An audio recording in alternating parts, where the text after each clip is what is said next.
So many things have ruined my childhood, so I go online to bitch and cry. It feels like all of Hollywood is up against me. They even made Optimus fly. New versions of what I grew up with are being remade, rebooted and retried. My adolescence is under attack now. I think that a part of me has died. Aliens, Predators, Marvel, DC, maybe it doesn't all quite sting. Okay, well, except maybe for that Jar Jar Binks. Could it be I've misunderstood? This podcast ruined my childhood.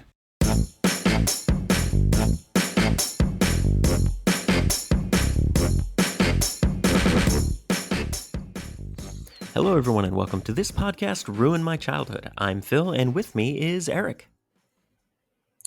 Hey, Phil, can you give me a second? I'll be right back.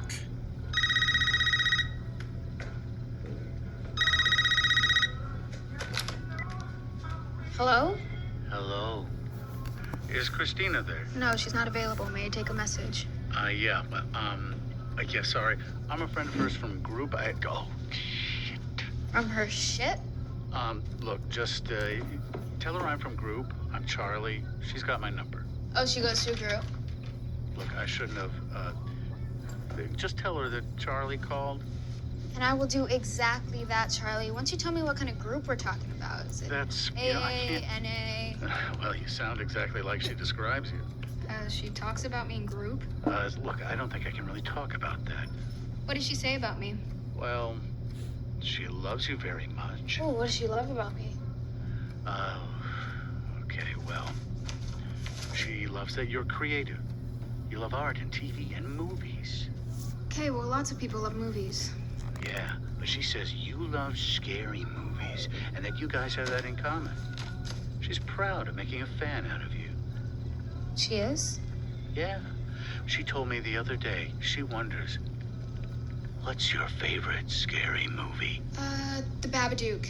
It's an amazing meditation on motherhood and grief.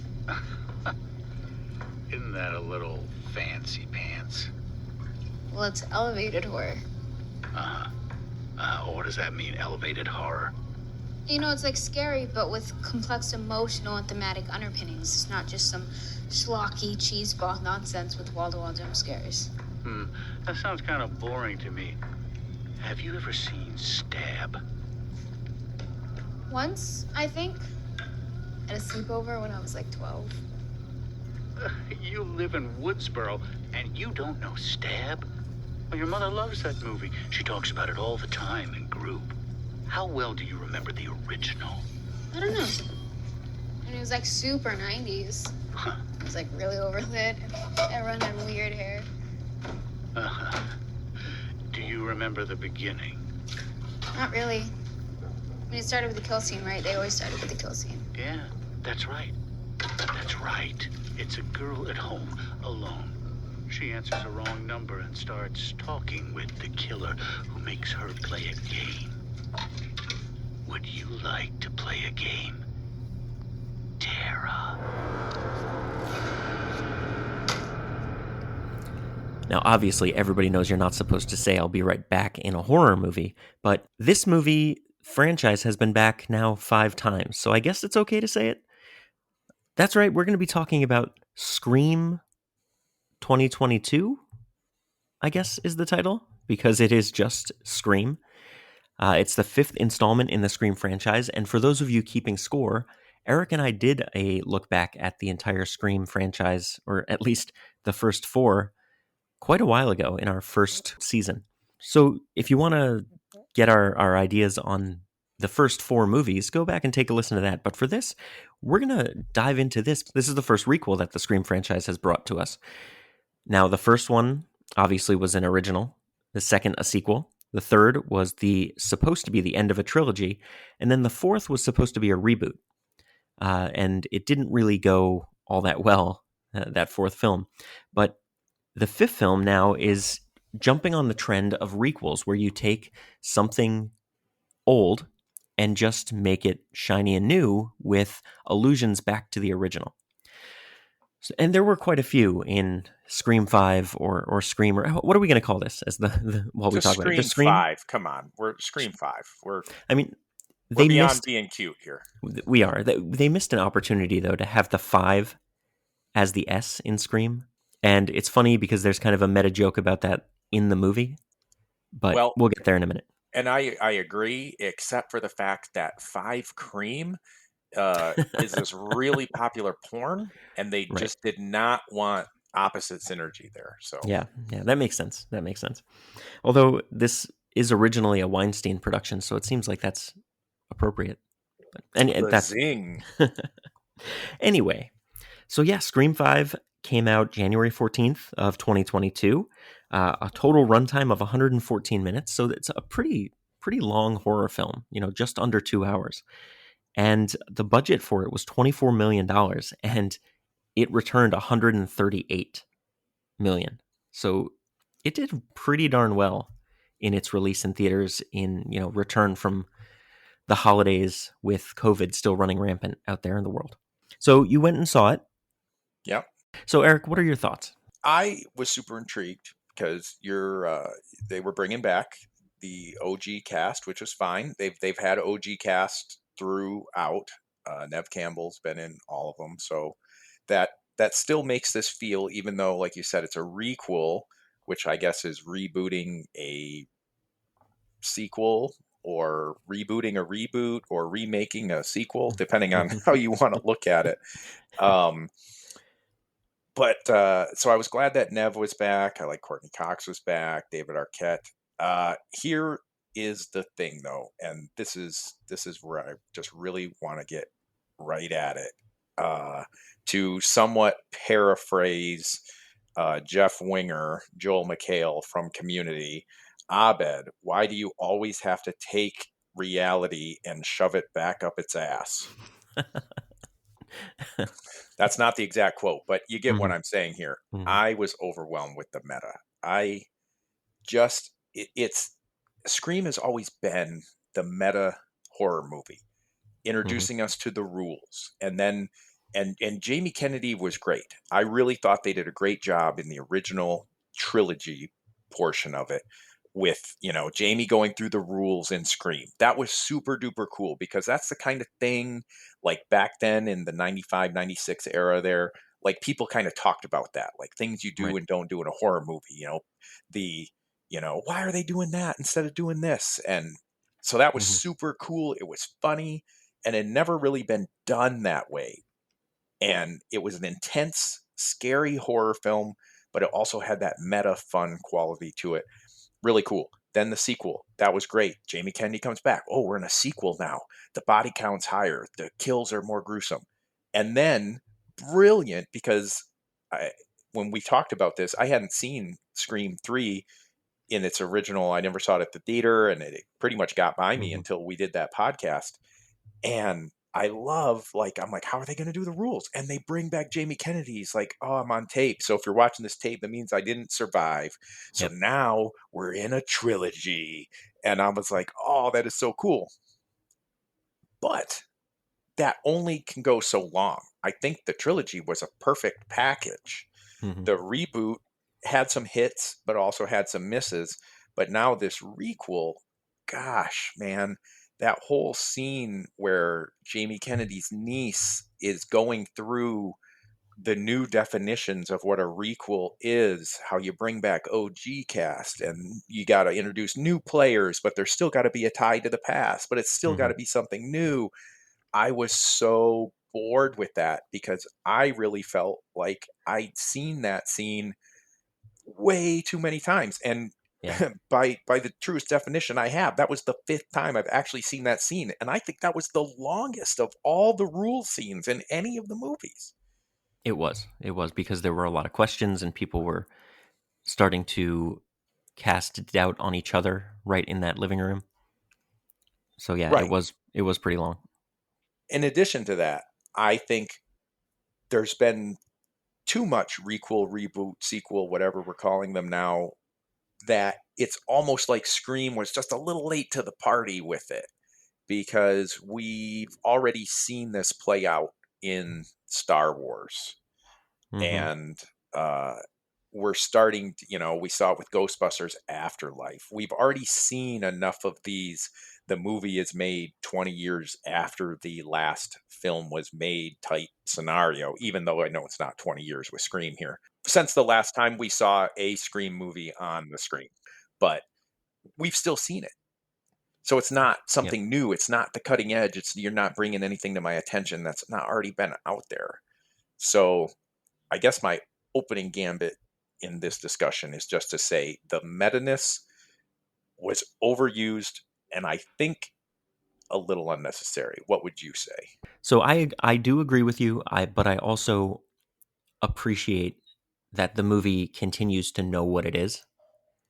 And so a lot of the meta aspects of it I was expecting, and although some of it was heavy-handed, I also appreciated it at the same time. I think you're right. We're living in an era of requels right now. We've had Ghostbusters Afterlife. We talked Matrix, Bill and Ted. Bill and Ted. I've just recently watched Candyman, which came out in 2021, and that was a requel from the original Candyman, cutting out all the other sequels of Candyman. Texas Chainsaw Massacre just released a movie on Netflix. That's a requel directly from the original, cutting out all the stuff in between. Halloween is 2/3 of the way through a new trilogy. So we are living in an era of requels. And if I were to have to stack all these requels up, I think Scream is probably my favorite, along with the first of the new Halloweens, even above Ghostbusters Afterlife. Because yeah, Ghostbusters Afterlife, we talked about how it hit all the nostalgia buttons for me. It still didn't feel like, as we talked about on that episode, it didn't necessarily feel like a true Ghostbusters movie. Mm-hmm. It felt more like a kid's Spielberg kind of movie. Mm-hmm. Where Scream feels like Scream. For sure. And it's the best Scream that we've gotten since Scream 2, in my opinion. So I was on board and I was okay with it, but I do agree that a lot of it was heavy-handed. I just think it was too much. Mm-hmm. It was too much because we've seen all of this. And I know people will interject at this point and talk about like who is this movie made for? And you could argue like 20 somethings right now weren't alive when the original Scream came out. Right. So like if you're making it for that era or that generation, you could say, well, see, that's fresh to them. But then it might be a fresh movie, but the whole concept is still built on the OG cast. Like they said, it's still the tie to the past. Otherwise, they're sitting there going, who's Nev Campbell? Who's this person? So it's almost like you had to have been with it from the beginning to even get how it works now. Like we don't usually talk about other people's properties in this, but I just really quickly have to mention Pitch Meeting. I thought was brilliant. The pitch meeting for Spider-Man No Way Home. Did you see that yet? Yes. Yeah. I love the beginning where, and I'm not going to explain what pitch meeting is, or you don't. It's a writer explaining to a producer his new concept of a movie, and he basically makes fun of the movie the same way we've got How It Should Have Ended or any number of other YouTube kind of channels. make fun of. Yeah. So he's telling this producer, like, oh, yeah, we got Spider-Man. Oh, great. Another Spider-Man movie. That's going to be cool. Yeah. And we got Alfred Molina coming back as Dr. Octopus. And the producer goes, oh, okay. Yeah. And we got Jamie Kennedy coming back as Electro. Oh, okay. And he's like, Jamie Foxx. Or Jamie Foxx and Jamie Kennedy. Yeah.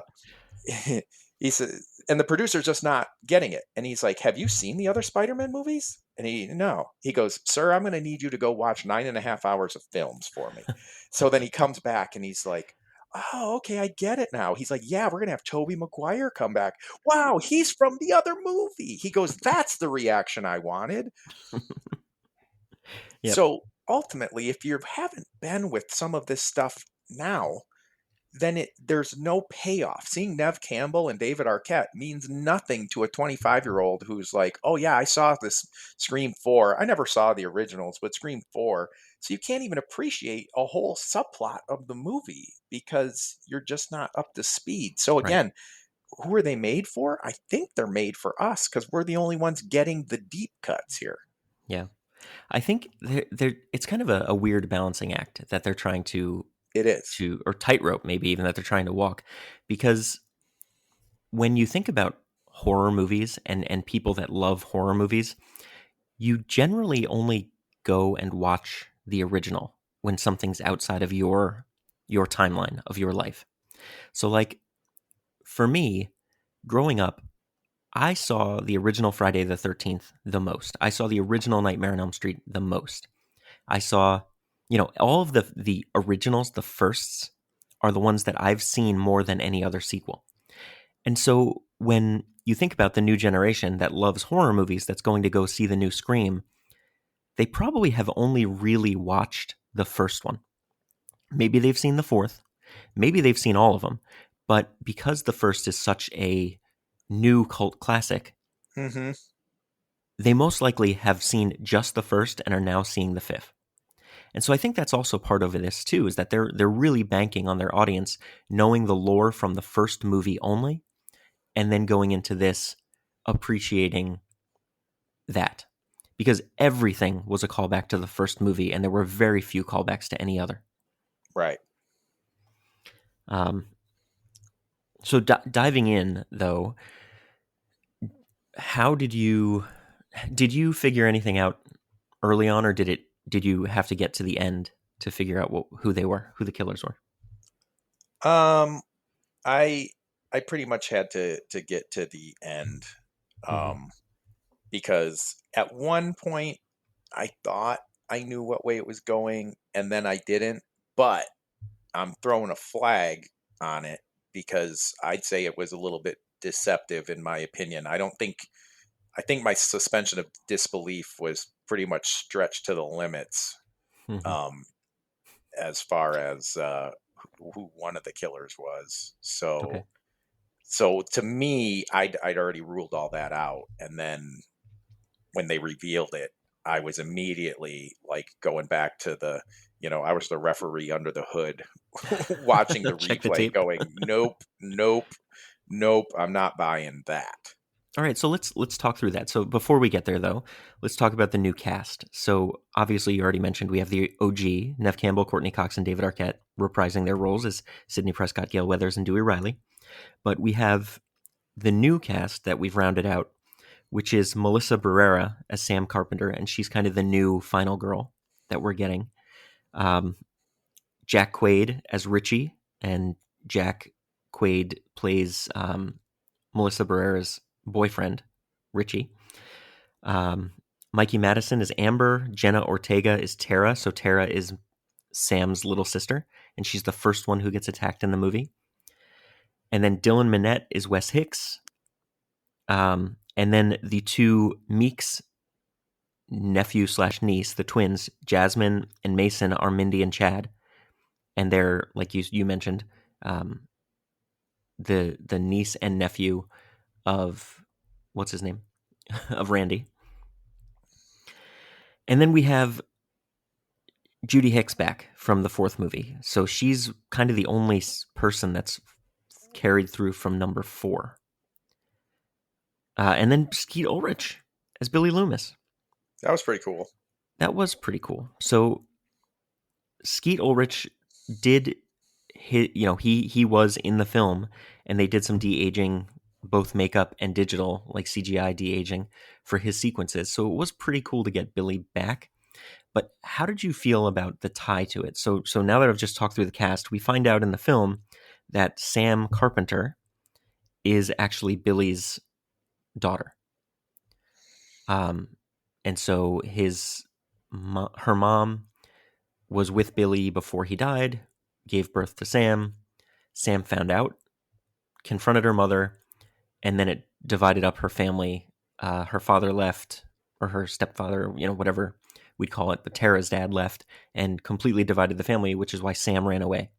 But somebody obviously found out that she was Billy's daughter, and that's why this whole chain of events has started.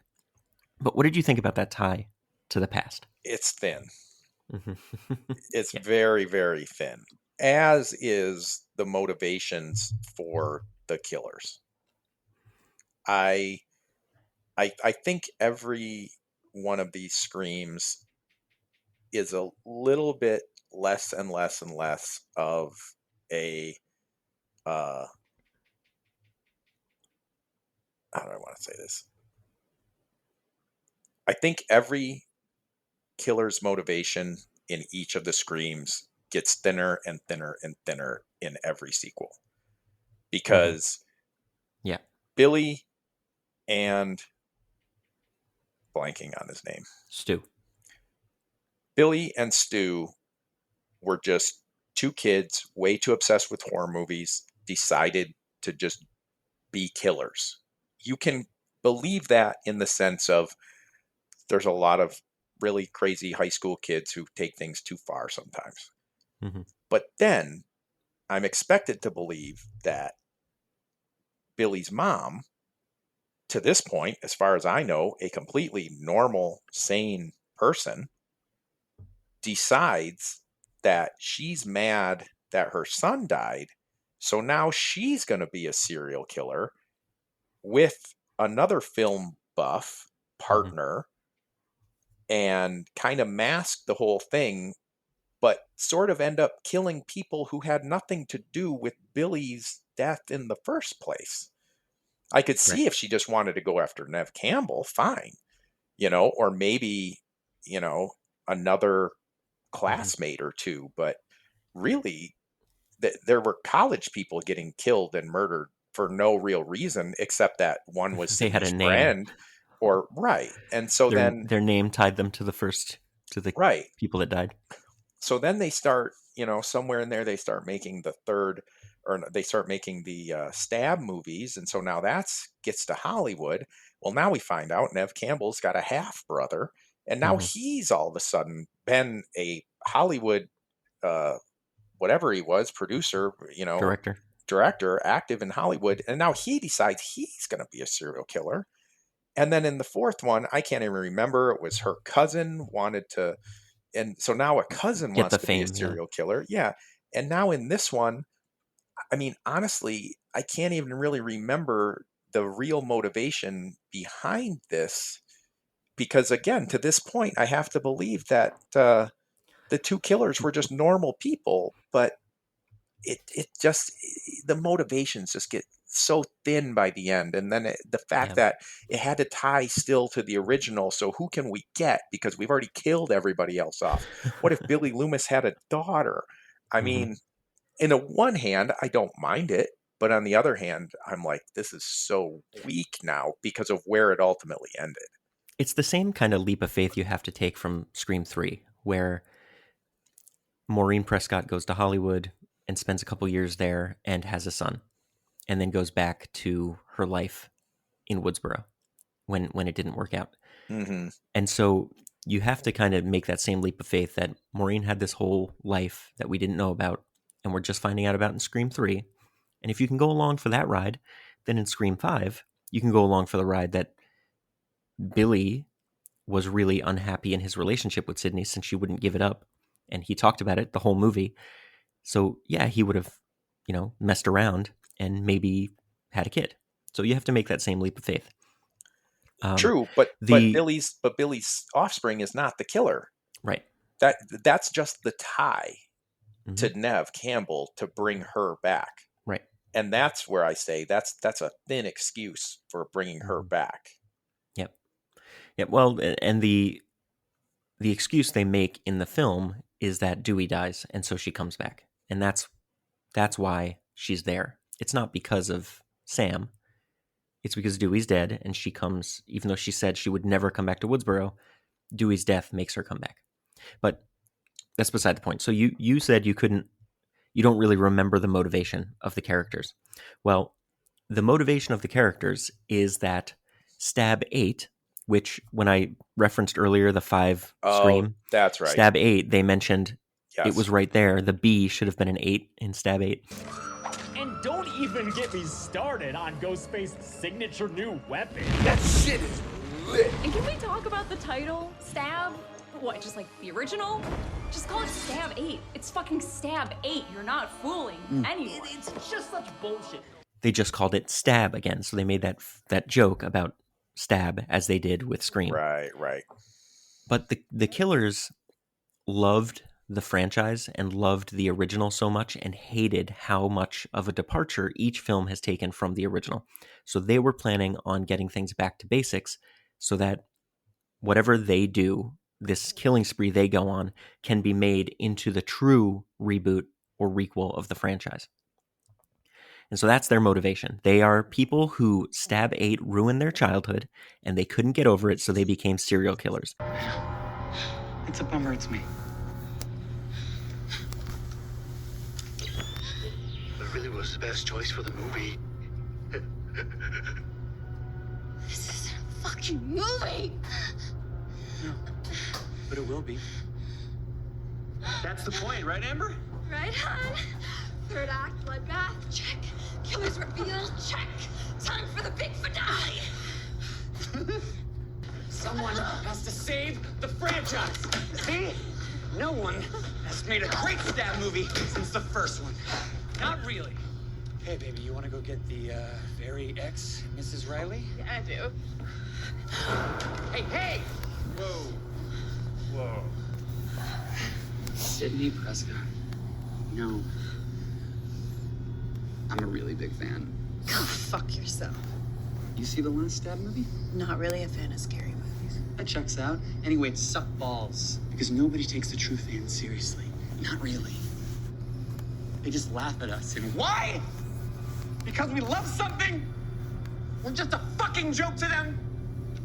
How can fandom be toxic? It's about love. They don't fucking understand these movies are important to people. Richie. And we're gonna help them. Hollywood's totally fucking out of ideas, so we decided we'd give them some new source material to follow, you know? Bring it back to basics. Because that's how you make a great Stab movie, Sam. Based on actual events. Sit the fuck down! Back up. You did all this just to make me the hero of your fucked up movie? Sweetie, you're not the hero. You're the villain. The daughter of Billy Loomis who sees fucked up visions of her dead dad. Sidney Prescott killed your father. You did all this just to get her back to Woodsboro. You know what the biggest problem with the Stab movies is? There's no Michael Myers or Jason Voorhees. No bad guy to keep coming back. But the illegitimate daughter of the original mastermind? No, that's a fucking villain. How did you know? Oh, about your father? I mean, it's a small town and your mom's a drunk. I met Richie on the Stab subreddit. I've been obsessed ever since my parents bought this house. We realized pretty quickly we had similar ideas. Wasn't that hard for me to find you in the dust town? It wasn't that hard for me to fuck you either. But I guess being a sexually available woman is supposed to be empowering these days. Fuck you. Well, now you're just quoting the original. But it wouldn't work with just you, Sam. See, we had to bring the legacy characters back to make it matter. Can't have a bona fide Halloween without Jamie Lee. Nope. Dewey had to die to make it real. To show that this wasn't just some bullshit, cash-in, run-of-the-mill sequel. Because our movie has fucking stakes! Because anyone can die in a requel. I'm so sorry, Sam. We can't let you live either. I mean, surviving this many times, it would just be ridiculous. This time, the fans are gonna be the ones who win. That about cover it? Nailed it, babe. That's the whole point, is that Stab 8 ruined their childhood. And therefore they went on a killing spree to reset the timeline, basically. Right. And I want to hear now, you mentioned before there are things that you were checking off that didn't make sense. So walk me through some of those, because I probably have the same gripes as you. Well, the biggest one, like the super biggest glaring one, is that little girl was one of the killers, and she literally fought a grown adult man and was able to murder him. I couldn't buy that. Are we talking Dewey? At all. Yeah. the height advantage, the weight advantage, just the fact that Dewey has, and yeah, he's an older man, but he's Who's been had stabbed how many times did he say? true, 9 but times? he's had enough training, and he's not just some just old guy off the street. He was a police officer, and I don't know. that I think you should go watch that scene again because they don't actually fight. She gets shot by him into the chest where no, she's wearing a there was bulletproof vest, but when he goes to shoot her in the head, she immediately stabs him. So yeah, he's that already part, getting stabbed. but the fight before that, there was a lot of actual. She got thrown into that glass cabinet in the hallway, and he had his hands on her, and like I know he hit her at least once or flipped her or something, and Mhm. that's going to take He flipped her, something yeah, he did flip out her. of you for sure. And I don't know. I couldn't. Yeah. I just couldn't buy it. I just couldn't. It just Okay. did not make sense. That whole. Okay. I had to, suspension of disbelief there a little bit, but I could go with it because he is war torn already.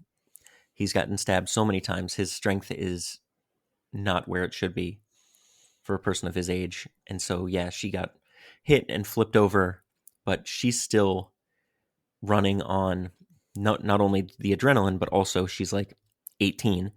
So she's in like probably good physical health herself. So her being able to overpower him isn't out of the realm of possibility. Yeah, I like I said, I immediately went under the hood as soon as I was like, that was the girl.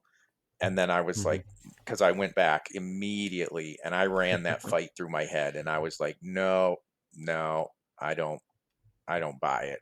I will buy that when he stupidly gets a foot away from her to shoot, she does surprise him and stab him. That I will give. The kill was clean. I don't have any problem with that. I have the problem with the whole hallway scene to that point. Like there were just too many places there for it to not really make sense. Yeah.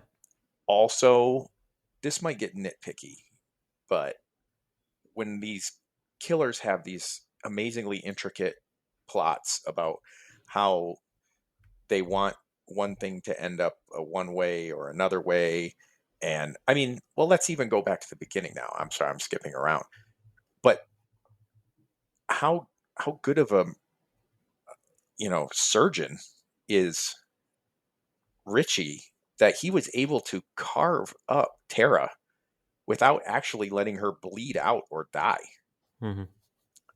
Because his whole plan was that she would live, which then allows now Sam, the sister, to return to town to see her. I suppose even if she died, she's coming back for a funeral, but then you're still down one of the people that you kind of want in your little game. You know what I mean? So she didn't survive because she managed to fend off the killer. The killer wanted her to be just cut up enough, but dude, she was pretty battered. Wouldn't you agree? Yeah. She was. So it's kind of sheer luck that she even managed to survive. So you got to question, like, what were Richie and Amber thinking at that point? I don't know that they needed her to survive. They But just that's needed what I mean. They Sam to needed come Sam back. to come back to town. If she died, Sam would have come back for the funeral. Maybe. I think she would have come back. I don't know. She didn't visit. For sisters in the hospital, she went back. If her sister died, she would have gone back. I don't know.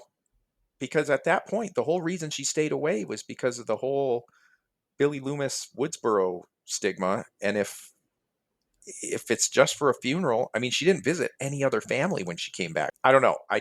She had to live. And I think getting all cut up like that, just. Yeah. Okay. I don't know. Yeah, I think that it was only by chance that she survived, and so they pivoted a little bit on their plan.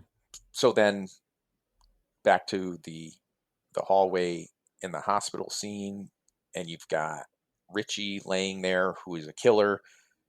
And right there, that should have been a clue, because to that point, the killer had just been killing to kill. And for him or her, because we don't know at that point, to have just been like, ugh, this guy, I'm only going to knock him out, hit him in the head. Like, it's just as easy to run a knife through him. Plus, that eliminates somebody else in the hallway with you. So that should have been a clue right there that Richie was in on it. Yeah. And I'll say I should have caught that one. It did seem strange to me that I noted, like, oh, Jesus, killer's killing everybody else. This guy gets a knock on the head. Yeah. But then it's the game on the phone, and I've got your sister right here, and blah, blah, blah. Why are you talking to me? To stall for time. And then boom, pop out of the elevator. I don't know. Yep. It just, again, just seemed like, if you've really got a plan, you got to just do your plan. My suspension of disbelief was just very thin there. What did you think about that whole hospital fight scene? Plus, there's nobody in the hospital. But then, I mean, they said soon as, earlier that they were going to move her to her own private floor. But how many hospitals? I mean, in all these horror movies, people get moved to private floors. How many hospitals have private floors that they can spare? Yeah, but there's no private floor. Doesn't mean like empty. Everybody out.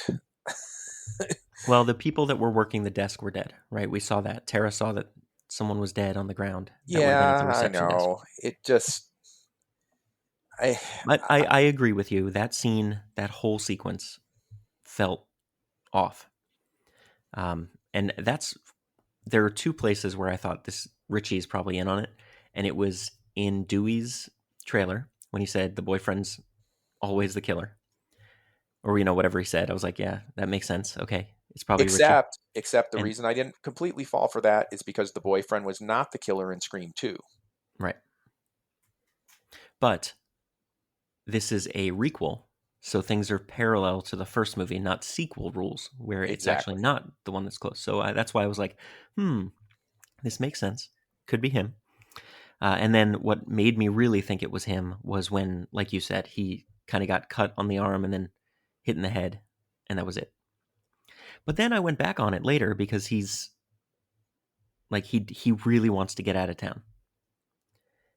And he really wants to leave, and he keeps telling her, we got to go.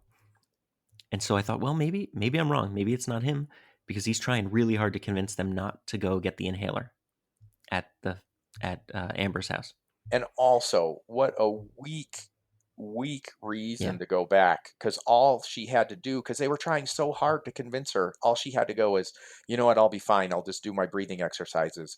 Just go, let's just find me some histamine or something, and that'll get me through. She could have easily, then what was he going to do? No, you're right. Yeah. Let's go get that inhaler. Yep. Yeah, things always work out perfectly in these movies to get people where they need to be in the final act. And you just have to suspend that disbelief. And so that's what I do when I watch movies like these. I suspend it. But yeah, there are some things like that whole hallway scene which make me pause. And the fact that they killed Dewey, it did suck. Right? He wasn't supposed to survive the first movie. Then he wasn't supposed to survive the second movie. And now he survived so long, knowing he actually died was like a gut punch. I will agree. That was not necessary, in my opinion, to kill him off. That to me felt like, now do I even want to watch these Scream movies again, knowing where it goes? There's no Dewey. Like, it's like watching your old favorite sitcoms. Oh, there they are. They're still out there, working in the office or going to Cheers for a drink. And now it's like when Scream comes on, the first thing I'm going to think is, oh, Dewey dies. Even if he doesn't die in that particular movie that I'm watching. Yeah. Yeah. I'm right there with you. It's hard. It's hard knowing a fan favorite and a personal favorite is gone. And they are making more. They've already greenlit Scream 6. So boy. they're writing the script, and I don't know if they're going to try to start filming at the end of this year or early next year, but my guess is that they're going to try to get it in the can so that it comes out in 2023. So yeah, we'll see what happens from here on out. If going back to the cast, if Sam is the lead in the next movie, I don't know that I'll be in any rush to see it, because Melissa Barrera, no offense to her, but she's a terrible actress. She was in this movie and acted like a piece of cardboard or maybe a 2x4. And she was also in The Heights, same thing, acts like a wooden doll. I just can't, I don't know that I can watch her again in another movie where I need to care about the stakes of these characters. But what did you think of her? Were you fine with her? Yeah, I was fine. Didn't sway me one way or the other. I was honest. I was in my seat for the OGs. Yeah. And if there aren't going to be any OGs in the next one, I don't know. I don't know if I have any real care or connection to the franchise anymore. Yeah. Well, they have said that Neve Campbell has said she'll come back if the script is good. So I think they're going to make sure. I don't think they'll move forward without her. So at least, she'd be back. And I don't know if you caught that, but when she was talking to Dewey on the phone, she said her husband's name was Mark. And the detective from Scream 3 was Mark. And they kind of had a little thing by the end of the movie. So I wonder if he's the Mark. And I wonder if Patrick Dempsey was the character. I wonder if he'd come back, if he really is the Mark that she married. Because that'd be interesting. It's just... So, to go by Scream's own, quote, rules, we have to still establish a connection. There's got to be a reason. So what would a Scream 6 have a reason? Like you said, this is a requel, so the boyfriend is in play. So now in the next one, is another parent in play? Is like we're running out of family connection here. Yeah, I think it's got to be Martha Meeks at this point. Heather Matarazzo is going to be the killer in the next movie. Like, I can't get any peace. Poor Randy can't live in peace. My poor brother. I'm going to kill everybody. I don't know. I don't know what they're going to do for the next one. I don't know where they could go from here, but I also didn't know where they could go in Scream 4. And I didn't know where they could go with a requel for Scream 5. And like I said, this one has been my favorite since Scream 2. So I'm on board to see what happens. I just don't know if Melissa is the lead as Sam in the next movie, if I'll be running to the theater or to digital to watch it. But anyway, so Judy Hicks bites the dust. What did you think about that? Did you care about her as a character in 4 enough to care that she died in this one? No. She had a pretty brutal death, and it was very tense. That's one of the sequences that I really enjoyed, was when Ghostface called her, and Ghostface called her that her son was home alone.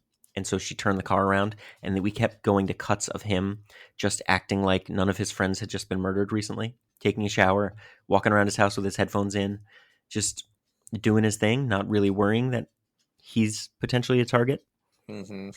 But I liked the tension because they had him open a cabinet, and the music swelled a little bit, and then he closed the cabinet, and there was nothing there. And he opened the refrigerator, and the music swelled a little bit, and then it closed, and there was nothing there. Right. Yeah, it was fun. It was well done. Yeah, those are the well done jump scares that you liked from horror movies, that were in the original Scream. And so I really appreciated that sequence in this. And then Judy's running to the house screaming for her son, and Jack Quaid's Richie as Ghostface comes out and just brutally murders her right in her driveway, or her entry. Yeah. I liked another scene that I did like was Martha, or not Martha, the whoever Randy's niece was, on the couch watching this scene Mm-hmm. from Scream Yep. where the Ghostface is behind Randy and now Ghostface is behind her, but she's actually watching that was a level of meta I really could get behind and appreciate. I guess Mm-hmm. the other reason I started this off talking about that whole like 10 to 12-minute segment there, it's because it was just so much talking. Yeah. Like Scream movies are not about talking, they're about showing, you know? Like Mm-hmm. Randy's little rules sequences are 2 minutes. Yeah. But this was like, we have to tell the entire audience, we have to give them the big wink here. And it's like, oh man, you're Yeah. you're making me not interested in everything else you have to show me after this. Yeah. I don't disagree. I think that it had to be that long because this is a requel and they're not betting that anybody's seen the original. They're hoping you've seen the original, but they're not betting you have. So they have to give you more. It's the exposition dump that we always hate in movies.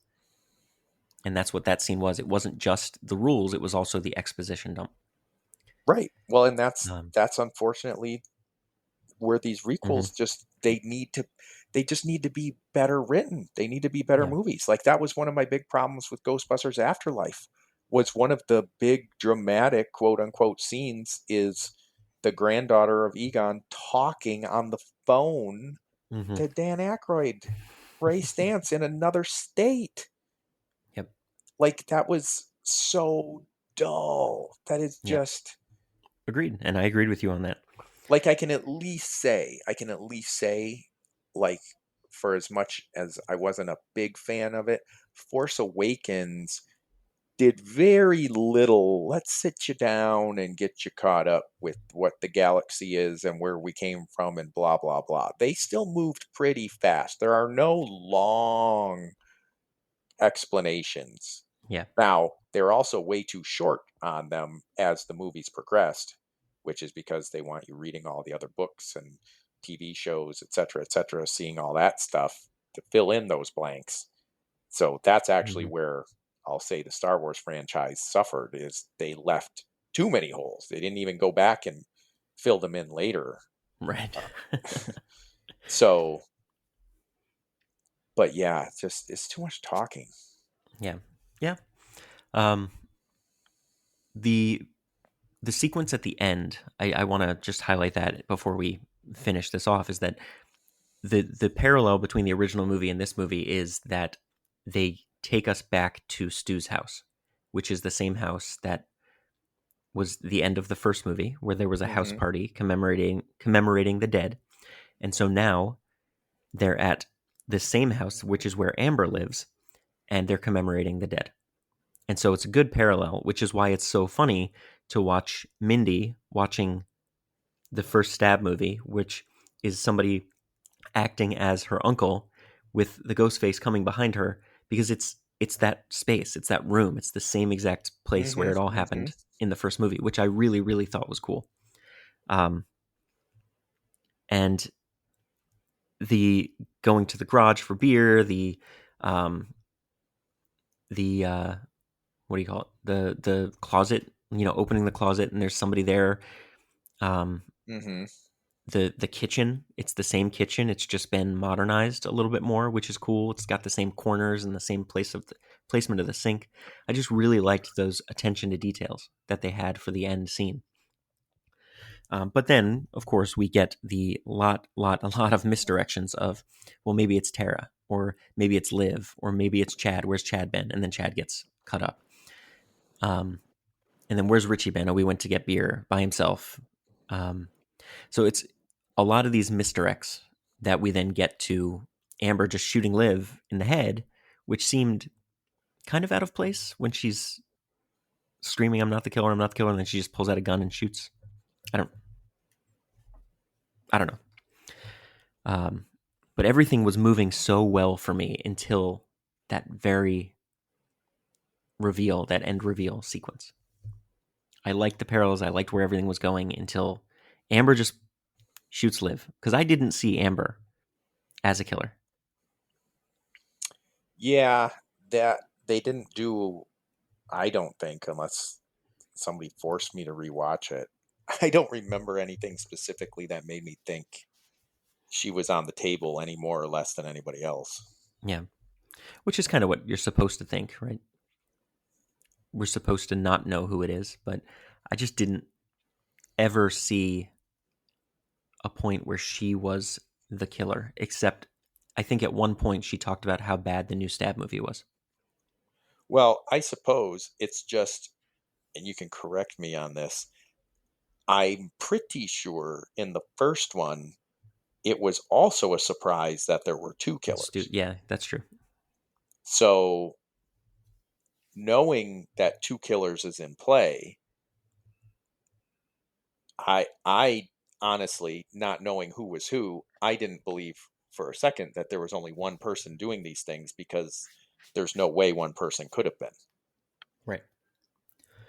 I'll agree there. So to that end, that is where, yeah, you're supposed to think anybody's in play, but when there's definitely two, you can see where Richie, I guess, for the most part, kind of got his ideas, and he motivated everything along. Right. But how and why he got his partner just by chatting online with her or something? Yeah. Dreadit, they called it. It's like Yeah. Reddit, but for horror movies. He just found on another Reddit. kid whose childhood had been ruined. But I think it goes a little deeper than that, because she was living in Stu's house and she found information about the murders from the house and from people around town, and so she knew more. And I think it was kind of a combination of both. Like, Richie loved the movies, and the movie Stab 8 ruined his childhood, but then Amber had all this like knowledge about what really happened, and so when they connected, sparks flew, I guess, and they knew they needed to become a murderous duo. Yeah, I guess. I don't She know. did get a good death scene, I'll say that, with Courtney Cox and Nev Campbell coming in and shooting her and then torching her with alcohol, and then she goes on the stove and lights on fire, and then she runs out and gets shot. Oh, speaking of end scenes, so I'm also confused what kind of police force Woodsboro has, because in some scenes you can't even get a second cop to be at the hospital, and then at the end you've got fire trucks and ambulances and more cops than, Brooklyn. So it's like, I don't understand who's on duty at what point and why you can't even find a rent-a-cop. Yeah, it makes it seem like in Scream 4 also, it makes it seem like there are only 4 cops that rotate in Woodsboro's small sheriff department. Right. But then at the end of this, or really when Judy dies, there's a bunch of people. And then at the very end, again, like you're right, there's fire trucks, there's ambulances, there's a bunch of cops. It's very interesting. I wonder if perhaps, because it's a definite nod that the final shot is the, drone shot, wide pull out, and there's a reporter in exactly Gale Weathers' outfit.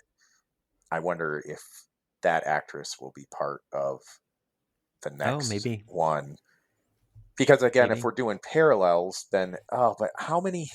See, now I think I got to quit at 5. I think I do, because now 6 is going to have to recap the events of all of these movies, because you can't, you know what I mean? Thorough reporting would not allow you to stop at, these 2 teenagers killed these other teenagers and a police chief, because it's like, well, why? Well, because back in the 90s, you know what I mean? Like, this is such a long story to recount every time it's on the news. It's like, I can only imagine what the rules scene is going to be like in 6. Yeah, I don't know where they could go with this. A sequel to a requel? I don't know what the rules are for that. Right. A sequel to a requel. It's like, it's going to take forever to go through who was who and why this person mattered and why this person, you know, I'd honestly, I'd like to see like um maybe some relative of Dewey's that's not a crazy serial killer, but it's there to kind of death wish it all tie up all the loose ends and just go kill the killers. Mm-hmm. Like a vengeance killing, not a crazy psychopathic for the movies killing. You know what I mean? Like a Charles Bronson type. Interesting. That's an interesting thought. I don't know, because just the crazier and crazier people just doesn't, like I said, I never bought the mom's motivation in Scream 2. Like, why do you kill all these other people? Why don't you just kill Nev? She's the one who killed your son. Yeah. Like, so much of this could have gone wrong on you at any point. I think what they'll have to do in Scream 6 is tie back to Scream 4, because there are a bunch of characters that were left on the table in Scream 4 that we didn't see any play from, like Kirby, Hayden Panettiere's character. She survived. So she could be in the next one. I don't know. We'll see what they do in the next movie. The only other thing I want to call out are just some of the fun little tidbits to the movie. Like Matthew Lillard was the Chrome Ghostface that they showed a quick shot of in the Stab 8 movie. That was him. So that was kind of cool, little cameo for him. Plus they used all these people's voices in the party scene when they all said to Wes. All these different people from Scream movies of the past did voiceover work to yell to Wes, because this was like for Wes Craven. Hey, to Wes! To Wes! Beautiful son of a bitch. I like that. Even though Wes was the character name of Judy's son who died, which brutal scene, the knife through his neck was just crazy. With the camera following the knife down, it was awesome and terrifying. But they're partying to Wes, and so Matthew Lillard's voice, Drew Barrymore's voice, Adam Brody, Hayden Panettiere, Henry Winkler, Jamie Kennedy, Marco Beltrami, who wrote the scores for all the movies. All these people just did voiceovers to say to Wes, so that they could pay their respects to Wes Craven. I like that. Yeah, that was pretty cool, because even Scream 4 he was a part of. He directed. That was the last movie that he made. So this is the first Scream movie, obviously, without him. So them naming a character after him and then having a party to say to Wes is really, I think, a nice little nod. Yeah, so anyway, I agree. With all that being said, we know Chad and Mindy survive. We know Sam and Tara survive. And then, Courtney Cox and Neve Campbell are both always going to be final girls, I think. Those 6 people, at least, could be a part of this, plus Hayden Panettiere from Scream 4. So who knows what we'll see or who we'll see, but I think those 7 people could be part of the next movie. I mean, why Neve Campbell would return to Woodsboro now, again, regardless of who got killed there. There's no reason she should go back and put herself in harm's way. There's absolutely no reason now. And I'm not just saying that from like a character point of view. I'm like a script point of view. Well, I think we just make the movie go completely off the rails and she and Courtney Cox are the killers. Now, see, I wouldn't mind that, honestly. That's another one I wouldn't mind, is that all of this has snapped. Mm-hmm. And she is just like seen so much and been so close to it that it's just screwed her up. Like, if she isn't in therapy, like for real, like she's you can't see all that and not have it have some effect on you. Yep, agreed. I like that Dewey and Gail had a moment together, which also means David Arquette and Courtney Cox had a moment together, because they were married in real life and didn't have the best breakup, I think. Just like the characters on the screen didn't have the best breakup. So it seemed like in that scene where they were talking to each other, it was like they were really talking to each other, which I thought was kind of nice. And it seemed very vulnerable and very real. that was a nice moment too. I agree. But anyway, did Scream 2022 or Scream 5 ruin your childhood? 5cream was interesting. It didn't ruin it. It really made me, more than even the Scream series, but any of the requel type movies that we've been watching, more than any of them, maybe the second most would be the way they handle the Matrix and all the talking they did at the beginning of the Matrix. But more than anything, it's really made me question why I would want to see any more requels for any other franchises, because just so much time has gone by and I have yet to see one that does even a 70% perfect job of making sense. I think all of these have just been such a stretch as to who they decide to include, why they decide to include them, how much effort they put into them. I think a movie like No Way Home is different than these, because that's not, I wouldn't say that's a requel or anything, that's just its own movie, but it shows you how you can do a good job of tying in the previous iterations. And I just think that, like, we've got Indy 5 coming up soon, and I'm nervous for that, especially after Crystal Skull. Just knowing Harrison Ford's age right now, how much am I going to believe the action stuff, and does that mean that he's not going to be in it as much? We've got Jurassic Park coming up. That, unfortunately, I know I just said how many movies am I going to come out for anymore. I've always said, you put dinosaurs on the screen, I'm there. Yeah, I'm there hands down. So I'm super excited to see how they handle, because from that trailer, I love when Ellie Sattler looks up and goes, Alan Grant. And I'm like, oh, that is so good. So I'm really hoping that Jurassic Park can kind of show us, be on the be closer to the No Way Home side of things than the Scream 5 side of things. So did it ruin my childhood? No, but I will say this, to summarize everything I just said, it's really opened my eyes to what am I going to be able to expect from any sort of requel, reboot, sequel, re-energize, refranchise that might come out in the next 5 to 10 years. It was eye-opening. Yeah, and I think we're gonna have a long life on this podcast, because it doesn't seem like Hollywood's interested in stopping making these requels. So we'll be talking about them for a long time to come. Did this ruin your childhood?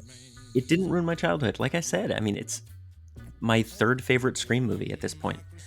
And I know we harped a lot on what wasn't good, but I think I threw out some nuggets of things I liked. And overall, the tone, the way it was shot, aside from Melissa's wooden acting, I enjoyed a lot of this film, and I enjoyed the twists and turns that it took me on, where I didn't know who was the killer or which way was up through most of this film. So I enjoyed it, and I'll see Scream 6, but again, I will definitely have my expectations tempered, because I just, like we said before, I don't know how you sequel a requel, but maybe that's what we'll find out. So yeah, didn't ruin it, but I'm still along for the ride. Not as excited as I was, but this definitely reinvigorated my love of Scream, because Scream 4 brought it down quite a bit. So that's where I am. Eric, where can people find you? People can find me in a trailer park watching Gale Weathers on the news, crying into a bowl of SpaghettiOs. Perfect. Or if I'm not there, I'm on Instagram at Eric_Walensky or Facebook Eric Walensky. Google me. Yeah. Google him. Perfect. You can follow me on Instagram, Twitter, and TikTok at Fildimo, Fildimo, and also please follow the show on Instagram and Twitter at Podcast Ruin. Eric and I thank you for listening in, and we hope that this look back at Scream 2022, Scream 5, 5cream, didn't ruin your childhood. Could it be I've misunderstood? This podcast ruined my childhood. Certain rules to surviving a stab movie. Believe me, I know. Rule number 1, never trust the love interest. They seem sweet, caring, supportive, and then welcome to Act 3 where they're trying to rip your head off. Rule number 2, the killer's motive is always connected to something in the past. And rule number 3, and this is the most important rule, the first victim always has a friend group that the killer is a part of. And look for the killer there. If you can find out why they're doing this, you can figure out who's next. They are people who Stab 8 ruined their childhood, and they couldn't get over it, so they became serial killers. Which, Eric, I know when we get to the final episode of this podcast, which will be, spoiler alert, Rise of Skywalker, we will get our lightsabers out and start cutting people up. We don't get to talk about Rise of Skywalker till we're done? I mean, maybe. I don't. We'll see. Table that one. All right.